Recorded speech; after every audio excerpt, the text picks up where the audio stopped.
नमस्कार, आप देख रहे हैं टीएनपी न्यूज़। मैं हूं आपके साथ दीपिका ओझा। इस वक्त हम नोएडा के सेक्टर 21 जलवायु विहार में मौजूद हैं, जहां पर आज एक निर्माणाधीन जो यहां काम चल रहा था। मेरे पीछे आप देख सकते हैं कि ये जो नाला है, इसको जोड़ने के लिए कंस्ट्रक्शन चल रहा था और उसी के जस्ट बराबर में एक ये दीवार थी। ये दीवार आपको मैं बता दूं कि काफ़ी जर्जर थी। 20 से 25 साल पुरानी ये दीवार बताई जा रही है, जो कि काम करते वक्त ये दीवार गिर गई और इस हादसे में 4 लोगों की अभी तक मौत हो गई है और अभी कुछ जो मजदूर हैं वो घायल बताए जा रहे हैं, जिनके लिए जो रेस्क्यू टीम है वो लगातार लगी हुई है। रेस्क्यू ऑपरेशन जारी है। जो घायल हैं उन्हें नज़दीकी अस्पताल में, यहाँ कैलाश में और जिला अस्पताल में भर्ती कराया गया है। लेकिन अब यहाँ पर सबसे बड़ा सवाल ये उठता है, क्योंकि देखिए ये ड्रेनेज को कनेक्ट करने का पूरा काम चल रहा था। ऐसे में सबसे बड़ी जिम्मेदारी बनती है नोएडा अथॉरिटी के उन अधिकारियों की और उस ठेकेदार की, क्योंकि नोएडा अथॉरिटी ने इसका जो आपको कह सकते हैं कि जो इसका ठेका दिया गया था वो एक प्राइवेट ठेकेदार को दिया गया था। और अभी क्योंकि ये जब से हादसा हुआ है, खबर सामने आई है, तब से जो ठेकेदार है इस हादसे में वो फरार चल रहे हैं। पुलिस ने सुबह से ही टीमें लगा दी हैं उनको पकड़ने के लिए। लेकिन देखिए सबसे बड़ा सवाल अभी यहाँ पर ये उठता है, क्योंकि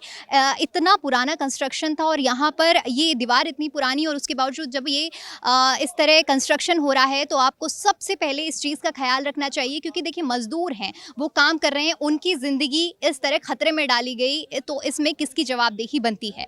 तो आप देख सकते हैं मेरे पीछे कि ये पूरा काम चल रहा था, पूरी खुदाई चल रही है, जेसीबी देख सकते हैं, रेस्क्यू ऑपरेशन जारी है और इसी ये जो नाला देख रहे हैं आप, इसी को कनेक्ट करने के लिए ये पूरा कंस्ट्रक्शन चल रहा था। 100 मीटर की ये दीवार है जो एकदम से एकाएक भरभरा कर गिर गई और आप समझ सकते हैं, देखिए कि एकाएक जब ये दीवार गिरी, आप देखिए कि किस तरह से ये पूरी दीवार गिरी है और उसमें अभी तक 4 मजदूरों के मरने की पुष्टि हो चुकी है और कई अभी घायल हैं और राहत बचाव कार्य जारी है। देखा जा रहा है ये किसकी जिम्मेदारी तय की जाएगी? देखिए, अब ये जांच का विषय है। इसमें ये देखना है क्योंकि 30 साल पुरानी कंस्ट्रक्शन है ये, तो इसके लिए कौन दोषी है, कौन जिम्मेदार है, उस पर सख्त से सख्त कार्रवाई होगी। और जो भी वर्तमान में हमारी प्राथमिकता है कि जो घायल हैं और पीड़ित हैं उन पर मदद की जाए। जीवन खोया है, ये हम सब के लिए दर्दनाक घटना है, इसमें कोई दो राय नहीं। और पहला फर्ज हमारा ये है कि जो इलाज वो उनका बेहतर से बेहतर इलाज हो। घायलों का जो डिजीज़ है उनको सामाजिक मदद की ज़रूरत है, चिकित्सकीय मदद की ज़रूरत है, या उनको किसी तरह की और आर्थिक मदद जो हम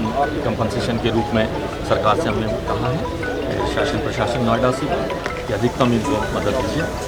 9:55 के आसपास थाने को सूचना मिली कि यहाँ पर एक जो रिपेयर का काम चल रहा था उसमें वॉल कोलैप्स की हुई है और उसमें जो काम कर रहे थे, जो यहाँ पे सफाई का कार्य कर रहे थे, वो उसमें दब गए।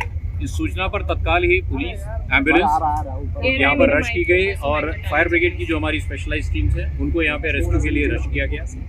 इसमें से 9 लोगों को रेस्क्यू किया गया और जो नियरेस्ट हॉस्पिटल थे कैलाश और डिस्ट्रिक्ट हॉस्पिटल, वहाँ पर उनको पहुँचाया गया।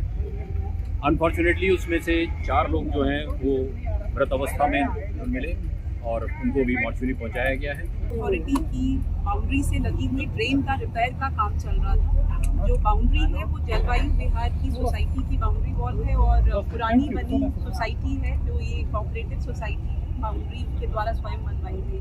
तो पुरानी बाउंड्री वॉल होने की वजह से ये सडनली कोलैप्स की। इस पे पहले ये सूचना आई थी कि लगभग सुबह 12-13 लोग यहाँ पे काम कर रहे हैं, उनमें से 4 लोगों की मौके पे ही डेथ हो गई, बाकी एक व्यक्ति इंजर्ड है, बाकी लोग सेफली रेस्क्यू कर रहे हैं। सेक्टर 21 में जलवायु विहार के बगल के नाली के रिपेयर के कार्यों को नोएडा अथॉरिटी द्वारा कॉन्ट्रैक्ट दिया गया था और कॉन्ट्रैक्टर के लेबरर द्वारा यहाँ काम कराई जा रही थी। और जो ये बाउंड्री वॉल है, उस वक़्त जो प्रथम दृष्टया अभी तक जो लोगों ने सूचना दी है, इसकी जांच भी कराई जाएगी विस्तृत रूप से। जो दीवार उस वक़्त जो गिरा है वो वहाँ जब उस वक़्त जो लेबरर थे, वो जो नाली रिपेयर जो करने वाले लेबरर थे जिसके लिए नोएडा अथॉरिटी ने कॉन्ट्रैक्ट दी थी, तो वो ईंट जब निकाल रहे थे तो बगल के दीवार की ईंट उनके ऊपर गिरी और उससे ये हादसा हुई है। बाकी इसकी विस्तृत जांच कराई जाएगी और तथ्यों को पता कराई जाएगी। और अब अभी तक 2 डिस्ट्रिक्ट हॉस्पिटल में और 2 कैलाश हॉस्पिटल में डेथ होने की सूचना है, इसकी पुष्टि कराई जा रही है।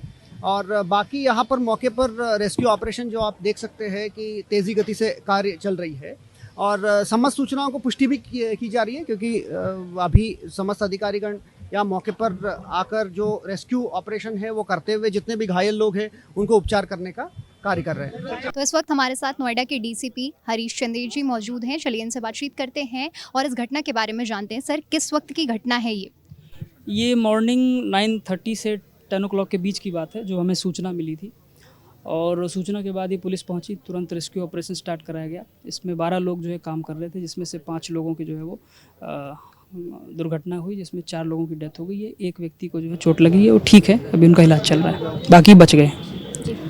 सर, प्रशासन की तरफ से अब क्या एक्शन लिए जा रहे हैं इस मामले में?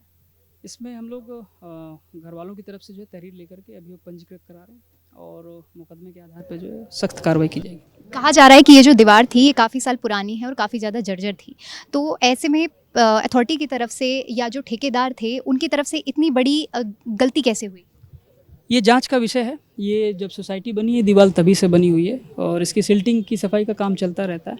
अब ये जांच का विषय है कि ये ऐसा क्यों हुआ, क्या वो अभियोग पंजीकृत होने के बाद जांच की जाएगी उसकी।